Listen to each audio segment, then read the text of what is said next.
大家来到拜托 ATM， 大家好，我是未来银行行长胡瓜，我是乡里 Sandra。TBS 未来银行将在每天晚上8点举办最新现金回馈活动，只要通过1次考验，就可以把高额奖金变现带回家。今天的主题是什么呢？老板们的战争。欢迎5位。哇，老板们的战争。嘿嘿。哇，柯以柔你看。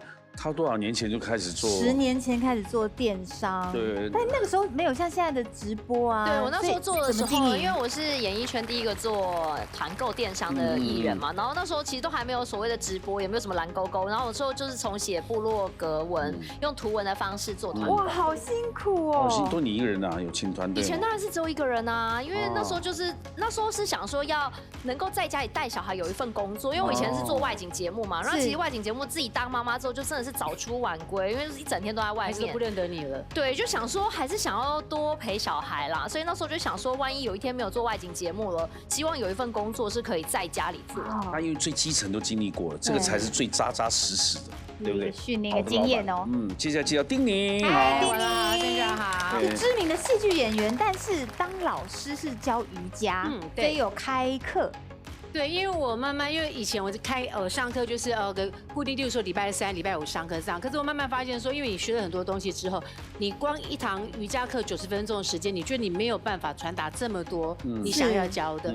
对，我之后发现说，因为我自己又上了很长时间的身心灵的课程，对，那我就觉得说这个东西，因为对我的人生也真的改变很大，所以就说，我为什么不把它做成一个 workshop 啊？对，所以我开始开 workshop， 对，然后就可能就是一个礼拜天，然后6个小时的时间，对，要怎么设计课程，然后或者是邀请别的老师跟我一起来做这个 workshop，对，就让学员可以学到更多，然后可以更饱满充足的，然后离开我们教室。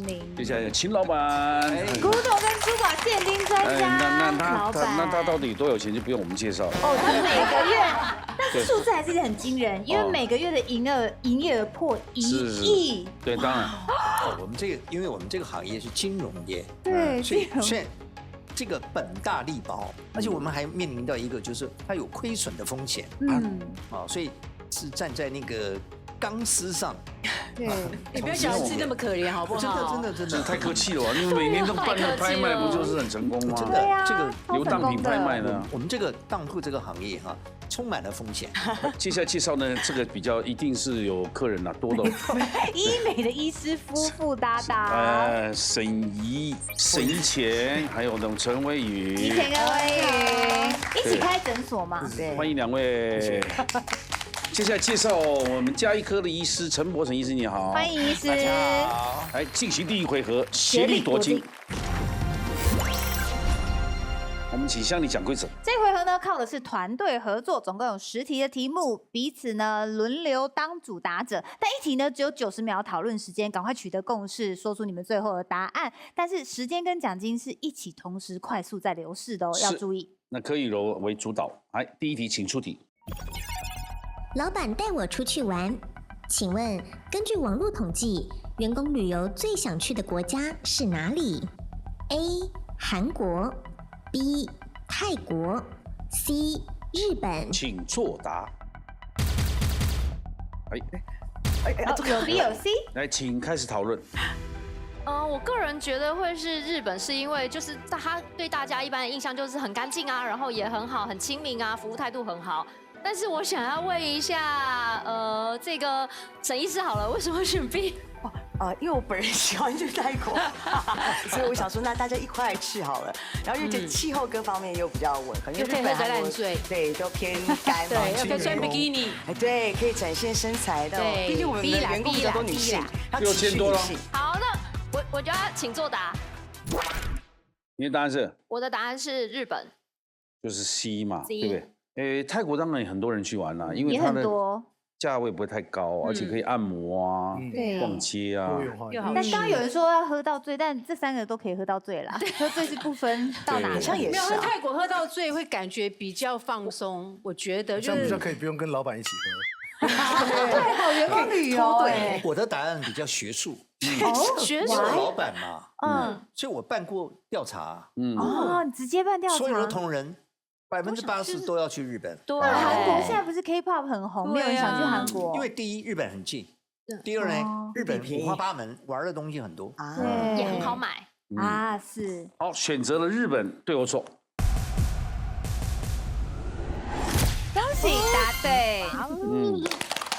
日本呢，台日友好嘛，他们还是我们最爱去旅游的国家。不管你如果想要去海景的，你就可以去冲绳；如果你古色古香，你就可以去京都。那逛街的话，东京、大阪都有很多选择哦，而且离我们真的很近。那老人也很方便，因为那边也什么都很发达。老人要看我嘛？我只是稍微跟你互动一下而已。那泰国呢？第2名。所以其实啊，也是蛮多人选的。那我们以为的韩国其实落在第4。好，你们有6023，接下来丁宁来主导，请出题。采草莓是国旅很受欢迎的亲子活动，请问好吃的草莓有什么特征 ？A. 浓郁的果香味 ；B.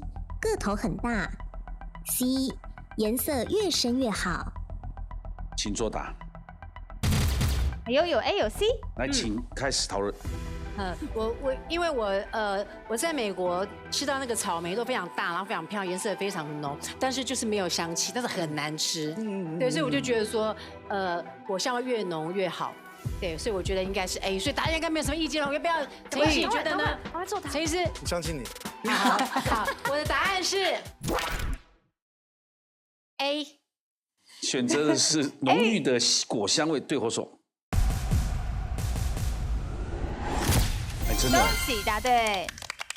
我们来说一下为什么草莓有的时候会这么大哦，就是因为下雨的时候，然后它吸饱了水分，所以它长得比较大。可是相对它甜度就会被分散，所以甜度反而会比较低哦，所以要特别注意，个头大的草莓不见得好。那至于呢，颜色就是光泽均匀的，并不是越深越好。至于果香味，你闻那个浓浓果香味，你就知道这颗草莓一定很好吃。现在是13669，来，接下来由秦老板来当家了，请出题。工作忙碌，喝太多咖啡，心悸找上门。请问心悸时应该怎么做才好 ？A. 屏住呼吸后再用力吐气。B. 用热毛巾敷脸。C. 躺着不要动。请作答。哦，大家选 A， 赶快。所以就按啦，秦老板。答案是什么？答案是 A。因为大家都一样的，对，想法一样，但会不会一起错？我是猜的，你是猜的，我是猜的。那我没有心悸过，那我们听听别人的问题。闭住呼吸，其实有时候你心悸的时候，就是会让你稍微心跳缓解一下，所以其实常常像小朋友比较紧张，我们就屏住呼吸哦，就是其实闭一下，它会稍微调节，然后用力的对，然后吐到没有气再吸。可是用热毛巾你一敷，其实血压会冲上来，你其实会心悸的更严重。那你平躺的时候，其实有时候心跳其实你会更那感受度会更强烈。那沈医师，你屏住会不会它就停了？哦，不是，所以屏住不是一直就是 hold 个几秒，其实是在调节呼吸啊，就是像妈妈，就像生孩子，就妈妈来吸气。吐气，闭一下再慢吐气，对，它妇产科的嘛。这个喝咖啡那个其实是学名叫 PSVT 啦，它是应该是，例如说你可以做一点这个颈部动脉的按摩，对，所以跟那个闭气呼吸是一样的，比较类似的。但是如果我们选 C 的话，就有点太丢脸了，就是病人躺着不要动，所以后来我还是选择 A。来选择 A， 屏住呼吸后用力吐气，对或错？恭喜答对。修了一下就答 C。其实刚才沈医师跟陈医师都讲的都非常的好哈。那其实我们在这个很多人喝咖啡或喝刺激的食物的时候，像茶、咖啡因比较高的药物的话，都有可能会导致心悸的一个问题会产生。如果出现的话，就2大方向。第一个方向就是深呼吸，放轻松，然后憋住之后，然后吐气，然后真的就吐到底为止。那这个部分要做什么样的一个动作呢？其实它是2大方向。第一大方向呢，它会刺激我们的脑神经第10对脑神经，就是我们的副交感。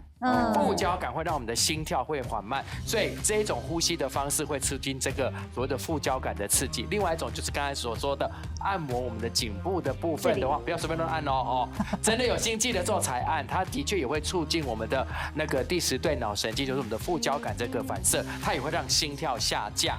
那如果你还有其他的方式呢，不是用热的毛巾去敷，是用冰的毛巾去敷，那不是躺平，而是坐起来，相对会比较好一点。但是同时间还是要帮他送医院，才能去检查为什么别人吃这个东西或喝这个东西不会心悸，他会心悸的原因在哪里？好，现在奖金是23,669，接下来沈医师来指导，来，请出题。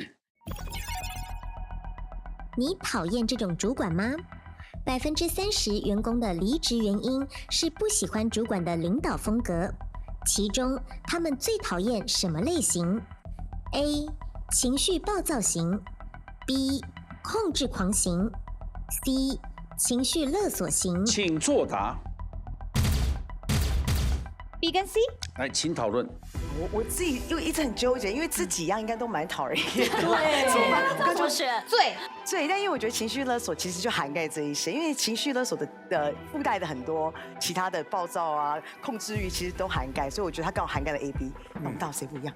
对。那有，我们的答案你有觉得为何是 B？ 因为如果我是员工，就是比如说你有一些想法要去执行的时候，他就一直控制你，对，然后你其实没有办法去照你自己，就6000多了。对，就是照自己的方法。所以我觉得我还是觉得我们任性有，我觉得我们毕竟3个，我觉得我的答案是 C。 C， 哎，你们问丁宁，你们为什么选控制型？我觉得就像有讲到，因为像我先生就是 OK， 我先生是处女座，他就很喜欢控制我。那我们很多冲突都是因为这个样子。我是一个非常不喜欢被控制的人。对，所以我是觉得，如果是我遇到老板这样的老板，我是最不喜欢的。对。好，那先生可以忍受。可以忍受什么？你可以忍受先生，你不能忍受这个老板，你能忍受这个先生，秦老板是这个意思啊。因为离犀利，因为离职可以随便离，但是婚不能随便离。没错。那你看他不能忍受，生了3、4个。对啊，OK 啦。对啊，好，选择的是 C， 情绪勒索。对我说。 可惜答错喽。他们俩答案是 B， 控制狂。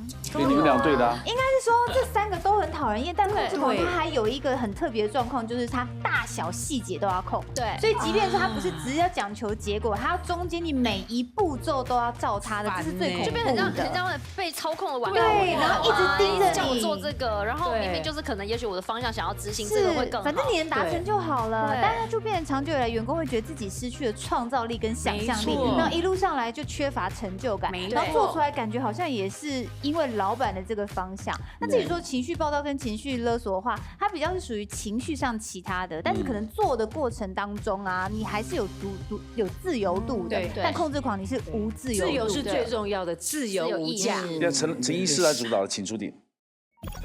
买玉就要问秦4零，请问关于鉴定玉的方式何者正确 ？A. 用舌头舔尝味道 ，B. 照手电筒看透光 ，C. 放大镜检查裂痕。请作答。好难啊！好，大家等请开始讨论。这要讨论什么？不用讨论的，不是你按哪边讨论？不是他按吗？直接就问不是你按吗？老师，等一下，等一下，你不能按啊！控制，老板这样不行。对，你讨论，来，请开始讨论。还是讨论。他主导，陈颖，连我都吓一跳。我的答案是 C， 因为是秦老板，因为他人格担保了。我说上我们节目可怕，有可能会砸了招牌啊！我这会有点不敬啊。对，我现在可以讲了，秦老板送分了，用舌头舔那不可能，对，这也不是甜筒，不可能嘛。有人搞笑，用手电筒照，用手电筒照是停电的时候。OK， 这没有停电，不需要用手电筒照。看透光，比方说看我这个玉有没有过去呢？不是会看着上面这样子的，不是会这样。这个哈，当然手电筒也有其用处。其实最重要的第一个就是真假，而不是好坏，对不对？先第一个是真假，先是真，再来说好坏嘛。那真假就必须要用放大镜。那你如果说用手电筒，那就是看好坏啊，有没有裂纹啦，色带匀不匀啦这一类的哈。所以我的答案是这个 C 啊。各位的答案不管对不对，都要向这边靠拢，好不好？有，我觉得这个代价很大，因为他的不是很尴尬哎。哇，这个好，你们要尴尬，不是用手的。如果我答错了哈，明年登报哈，退出江湖。真的吗？要赌那么大吗？所以人格担保就是 C 啦，放大镜观察列文对我走。C 答错了，是 B 耶，答案是 B， 要手电筒探光，这个怎么办？登报退出江湖这一计划干嘛想这么满呢？重来改一下答案吗？哦，这是陷阱题，已经是好的，已经确定真的，然后现在太坏。哎，你真是个很谨慎的人，你现在去确定真假才要鉴定。他不是啊，他不是不知道，也是被题目搞的，他有。对他有点误解陷阱题了，因为他是先想真假。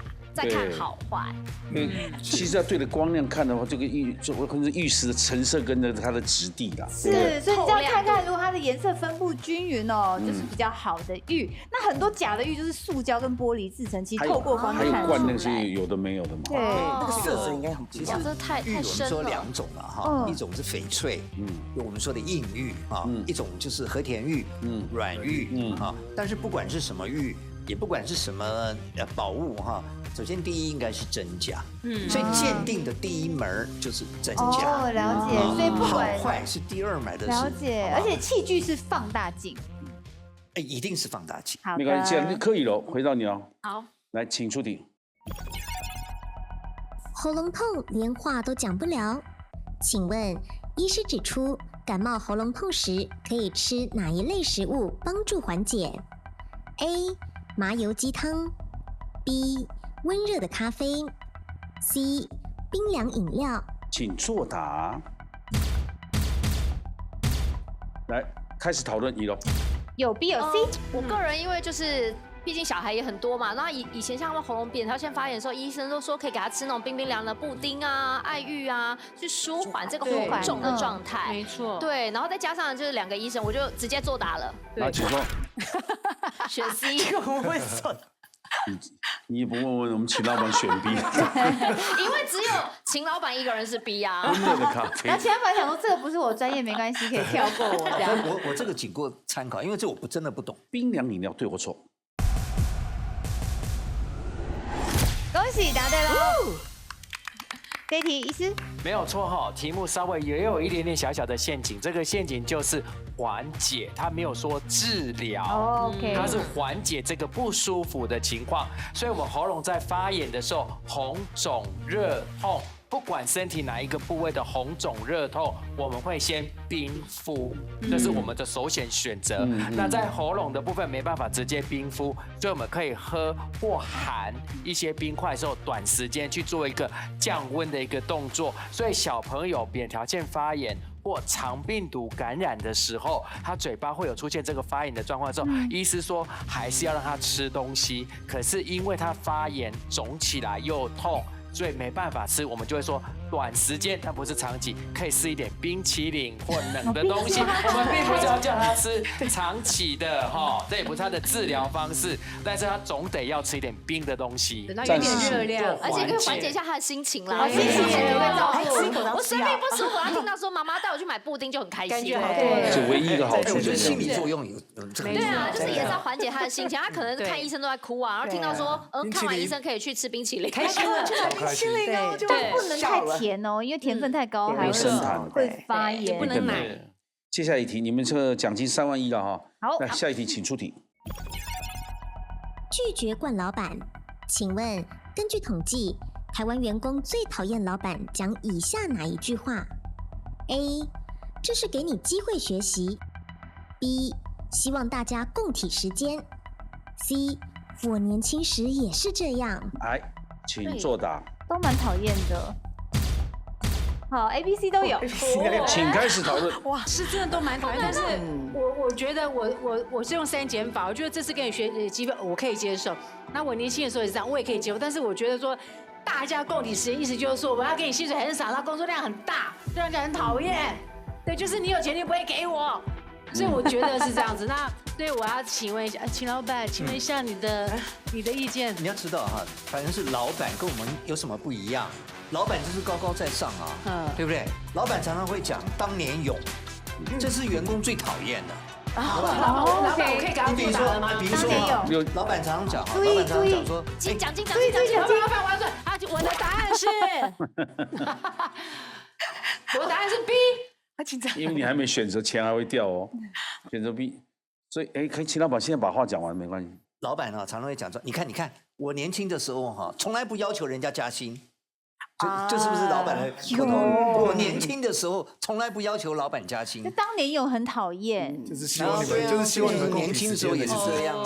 对，好了，你后面这句还真的还蛮重要的，但是我有点好担心钱不见了，对不起。我年轻时没有冷气吹，你们一天到晚在吹冷气。是冷气还这么冷，当年我们都没有冷气，对不对？对，但 A 嘞，给你机会学习，刚刚也有人选。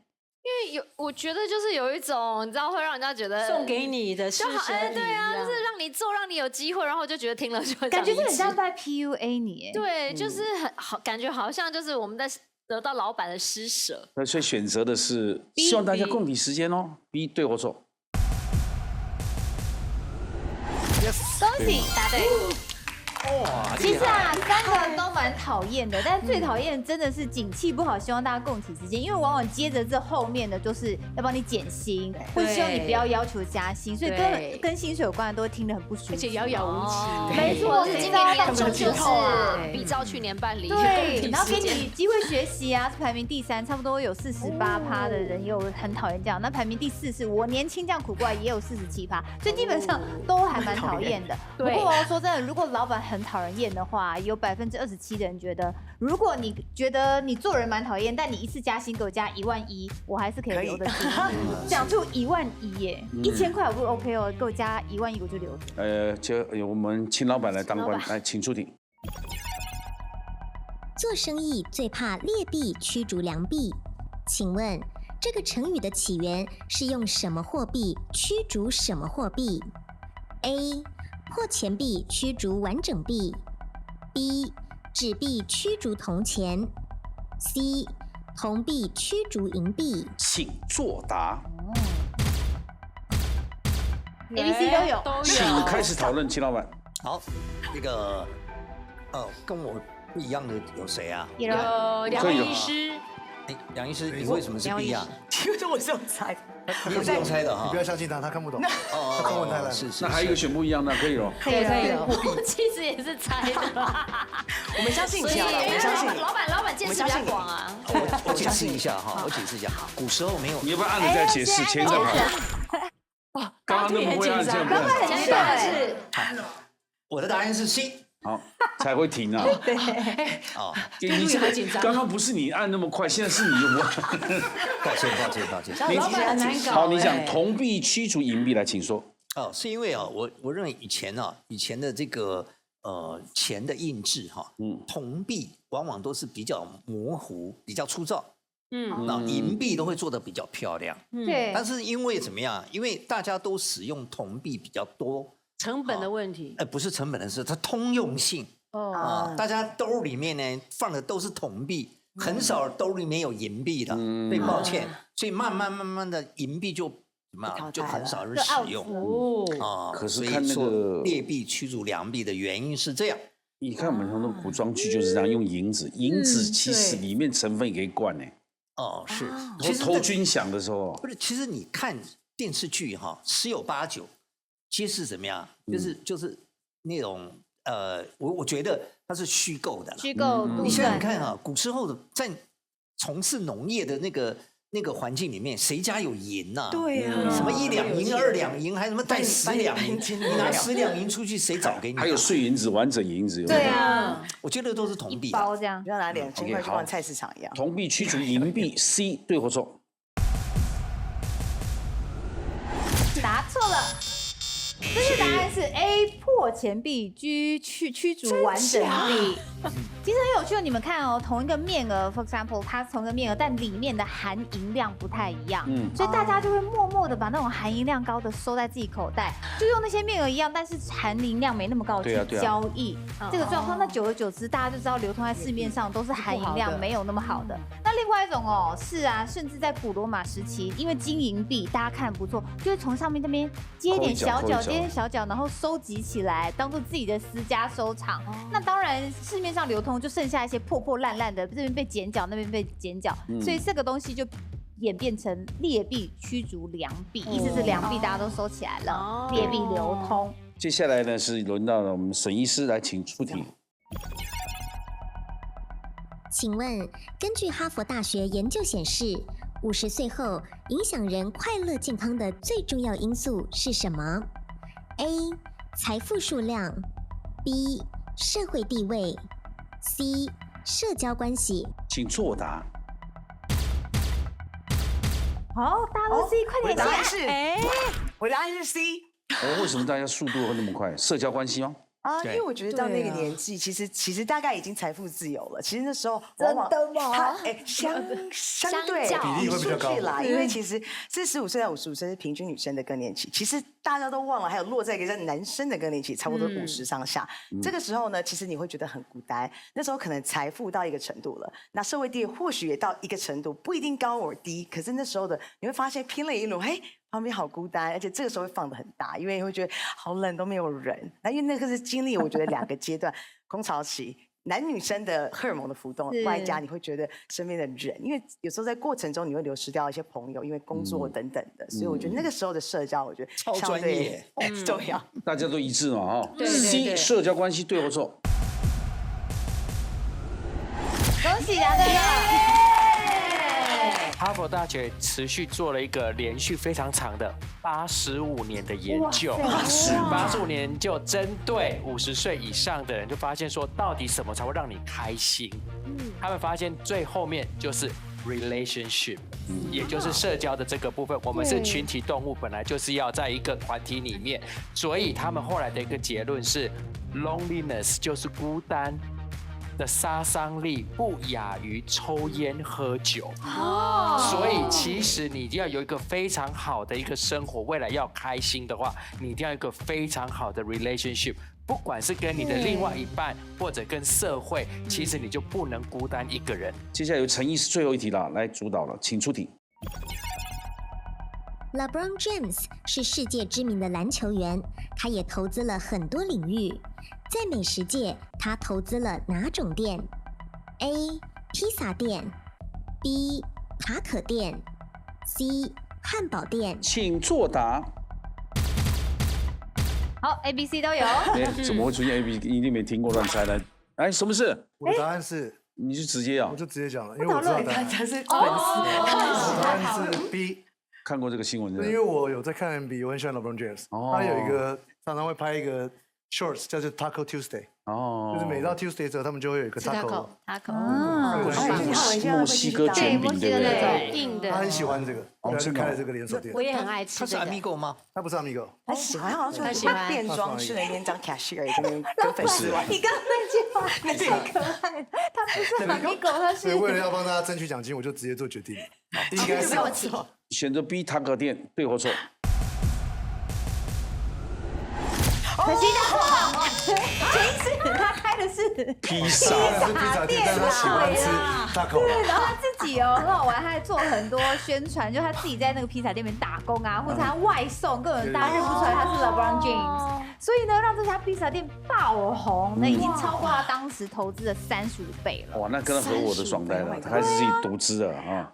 哇，厉害！但是我记错了，因为他是喜欢吃 taco。啊，你是第一个 taco， 待会那个奖金我再自己补一下。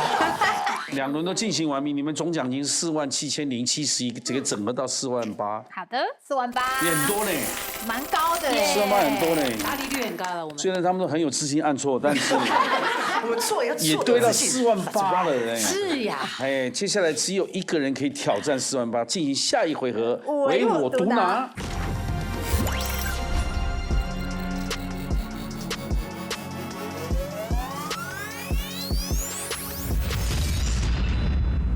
哎， Sandra， 请讲规则。好，这一回合呢，用听的听题目，抢答之后作答，答对1题半张卡，答对2题累积完整1张淘汰卡，就要选择残忍的淘汰哪一位队友，只有最后留下那一位才可以进入第3回合的挑战。但不能乱抢，抢错2次就是我淘汰了啊！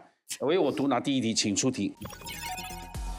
适时引进新的优秀人才，使员工产生竞争力，又称为尾鱼效应还是鲶鱼效应？丁宁，尾鱼效应，对或错？鲶鱼效应，怎么会？尾鱼呢？没有尾鱼效应吗？太 Q 了，是3连制。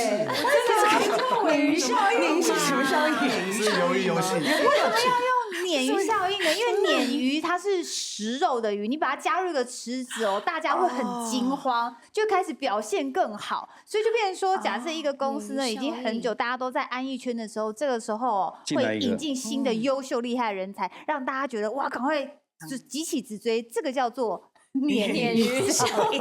对，尾鱼效应感觉是尾鱼罐头相关的，真的有听过吗？对，那椅子越来越近了。所以丁这个记一点宁丑一。那下面一题，请出题。让员工把注意力放在绩效奖金上，增加工作热情的是 KPI 还是 APT？ 什么鬼啦？快点抢答！听不？大家好冷静，这组。讲一下啊 APT。你说阿帕对，兔吗？最近比较红啊。我的员工都是年轻人，所以他们可能比较喜欢 APT。对或错？全答错了。各位 KPI 的意思就是关键绩效指标，常常老板会说你 KPI 有没有达到啊？用这个 Key Performance Indicators 来考验，就是打勾你有没有做到这些。那这些呢，你有做到，我才会给你奖金多少。所以他 follow 的是那个 KPI 这个制度，不是 APT。啊，怕死啊！其实知道是 KPI，但就怕有陷阱。OK， 哎呦，有2个绩点呢。也丑一。对，请出题。苹果手机是年轻人的最爱，它的 logo 是来自牛顿还是白雪公主的故事？老板，牛顿，对或错？没错。大家可以去查一下哦。Apple 这个公司呢，一开始第一次的 logo 设计是一个牛顿坐在树下，跟现在完全不一样。是后来呢，隔年他才想把它直接变成是苹果。可是他设计的时候，如果很完美的话，看起来会太像樱桃，所以他才做成苹果咬一口。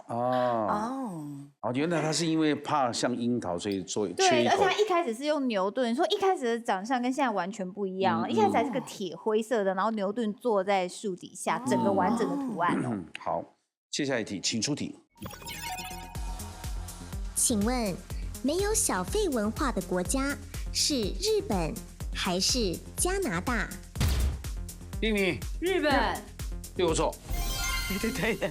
恭喜答对。你点还在，但是你有半张卡啊。对，你会觉得说日本呢，你如果没事给他们小费，他们还会觉得说你想干嘛？尤其是房间整理，每次我们都会放会个。拿的，因为他们觉得已经加在本身的，而且他们觉得是他们该做的。他们会认为是你是歧视他。真的吗？对，所以不可以是打饭要饭的。那种感觉，但是我们态度尽量歧视没关系。对，给我的小费。那至于加拿大它15%到20%是一定要的。有时候你觉得他服务很好，给20%以上都有嘞。你又给不到，他还会追出来。我以前在 Chinatown 我被追出来说 tip 这样子。美国也是这样吗？美国也是这样，每家都是。OK，下面一题，请出题。曾把放在桌上的可乐拿走，使得可口可乐股价下跌的球星是梅西还是 C 罗？秦老板，C 罗，对或错？恭喜答对！哇，你哎呦，很厉害！这是一个新闻画面。对啊，哎，新闻画面，因为这个 C 罗哈，他有很多的粉丝。那一天哈，记者招待会。他突然觉得说他很口渴，他把那个可乐拿走，他要喝水。他说 I want water， 然后对，那可乐呢马上掉40%。我的天啊！真假的？不是。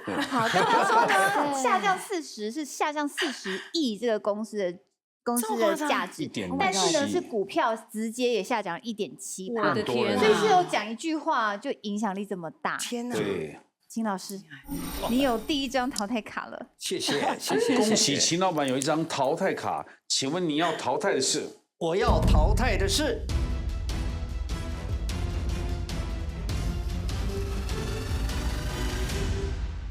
陈医师。为什么陈医师没有卡，没有任何的？都是今天的毒瘤啊！这里要我说一个我个人的好恶哈，好，我最讨厌跟我比我帅的人跟我，就这样。小冉太感谢了，了解了。这样心情好一点的陈伟平，来请下去休息。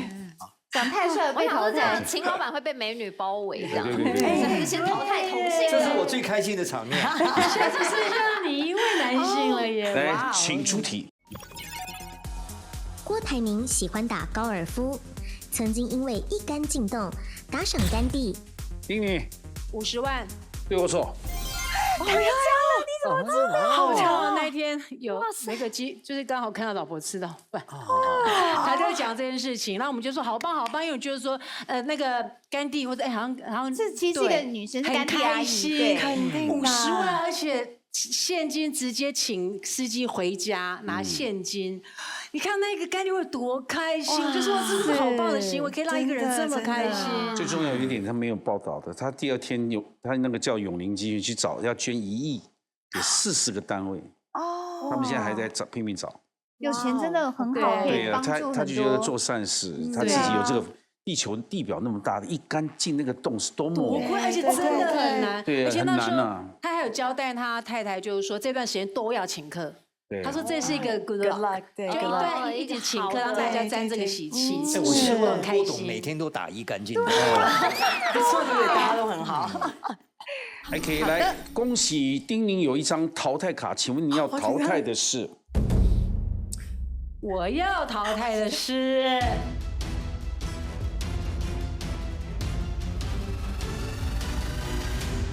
秦老板。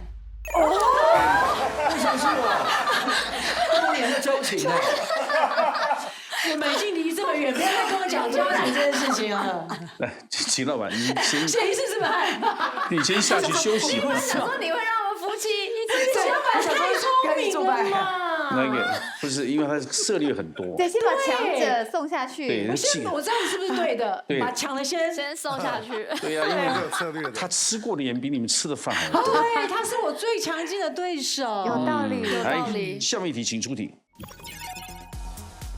1公升的汽油单价比较贵的是95无铅汽油，还是98无铅汽油？好，丁宁比较贵，我干嘛要按？你不是自己加油吗？对我的答案是98。对我错。 恭喜答对，数字越大，抗爆性就越好，那当然就比较贵啦。我好像，我觉得印象中好像有听过这个事情。你是没加过油吗？我有加过油，但是我那时候没有想到。他一定问你加95、98还是？我们就习惯都一直这样95。所以你没想哪个比较贵，对吧？对，但是我的确有听到说，好像数字越高越贵。对，好，女生就是对车来讲，对我们讲话就完全男生车都很熟悉，不讲究。来，请出题。请问？ 文房4宝指的是毛笔、纸张、墨水，还有什么？砚台。砚台，对或错？笔墨纸砚吗？恭喜答对。南北朝的时候，文房呢其实是国家把那些文书都放在那边，所以呢，古代的人哦，他们要用毛笔、纸、墨，然后还有砚台要磨墨啊，所以砚台当然也是文房4宝之一喽。是，来，接下一题，请出题。 工作要来一杯能量饮料，但是长期服用能量饮料可能会伤肝还是伤胃？丁宁，伤胃伤肝，对不起，伤肝。伤肝，对或错？恭喜答对，像什么宝利达 B 啊、维差比啊，对，这些都不能喝太多，因为他们其实不只是提神，他们里面是有药品、咖啡因，还有10%酒精的，那长期服用会伤肝。好，有一张卡了，又有了，恭喜丁宁有一张淘汰卡。节目怎么那么好玩？请问你现在要淘汰的是？我要淘汰的是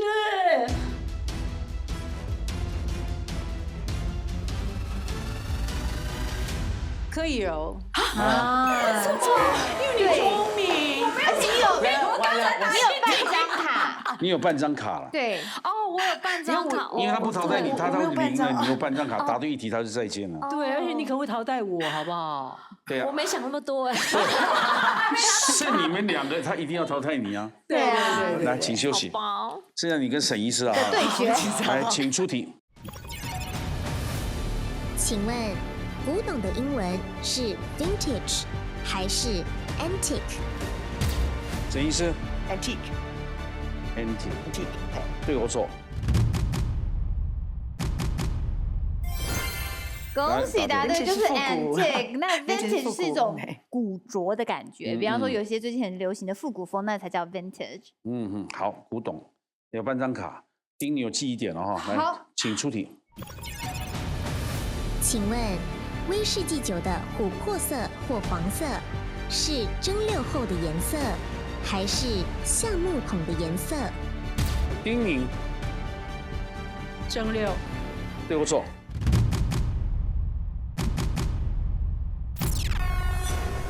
恭喜答错了，当然是橡木桶，不然橡木桶干嘛？淘汰了自己。对，因为他已经口一了。对啊，对啊。我要淘汰你！是，你要先淘汰医生啊！你知道吗？我就是也不想预测，当谁是题目是因为我想说。我就有这种不想的感觉，因为他一定会答对的。对，因为这个跟蒸馏无关哦，因为它的颜色 whisky 本来是像高粱一样无色的，它是放在橡木桶里面，看橡木桶是琥珀色还是黄色，就会稍微的有那个颜色的影响。对，好，丁宁，我才是最应该跺脚的人啊，每一题我都会啊。恭喜沈医师，沈医师成为今天的冠军，挑战48000，进入最终决战 Battle ATM。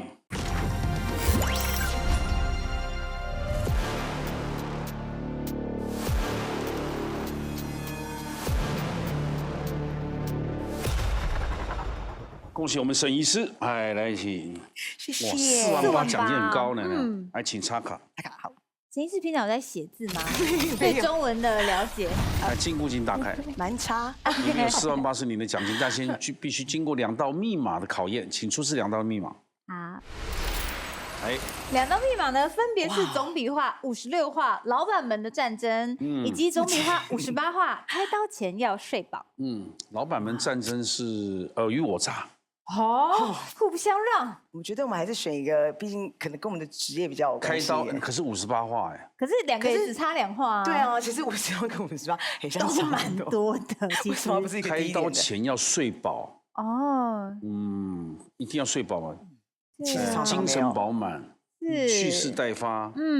像类似万全准备。万全准备，不可能这么简单。可是万全准备有没有到58画？对，没有，68字很多哎。厉兵秣马。磨刀霍这种算吗？啊，他跟睡觉比较没关系。我那时好像要杀人哦。磨兵立马是一个战争前的一个动作。我决定，我们还是觉得老板们的战争的成语很像简单一点。所以你要，我们选择老板们的战争。请锁定56画老板们的战争。开刀前要睡饱，到底是哪4个字的成语呢？请看。还有养精蓄锐啊！对，这个真的写得出来啦，其实。对，好，那没关系，56画准备好了，1分钟啊，奖金是48000。老板们的战争，请出题。运筹帷幄。这个超难的了，不是比划难的哈。来，请计时1分钟开始，清楚写字。几句话？筹，哇，筹码知道吗？筹码的筹，那就写是第3个呢。喂，清楚。对。到终于就不会解字。几个？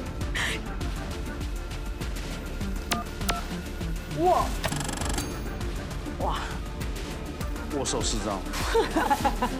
我就是，你给他我也写出，我也写出我。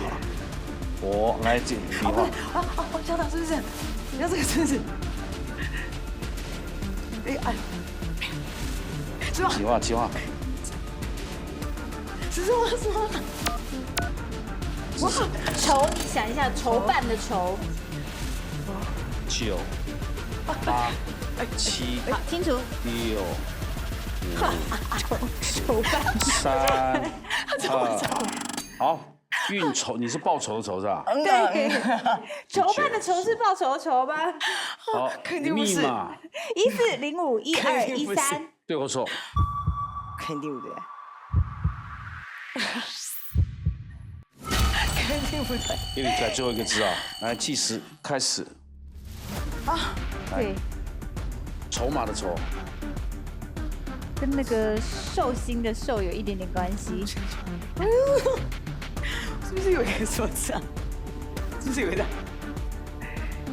是嘞。这开药单都用英文的。对啊。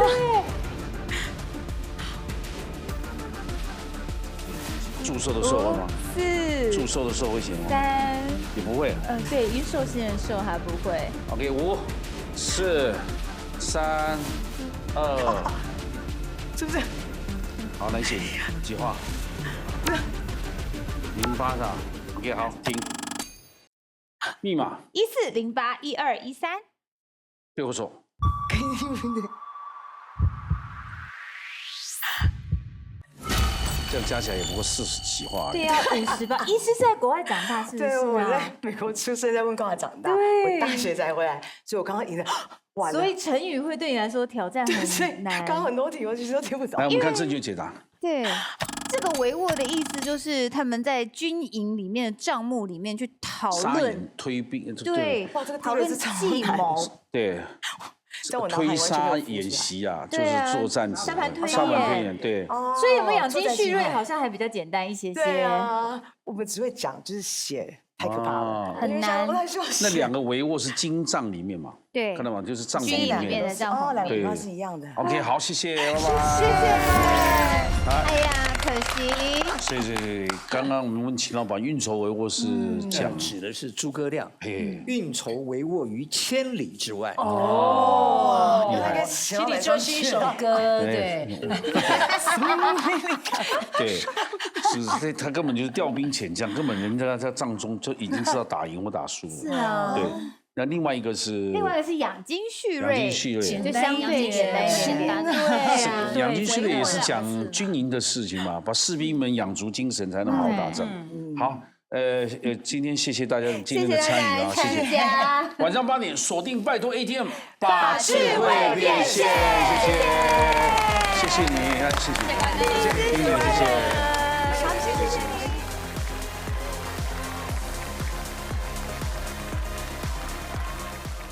Battle ATM, who dares to battle？ 哦，拜托 ATM， 谁敢来 battle？ 订阅拜托 ATM 的 YouTube 频道，等你来 battle。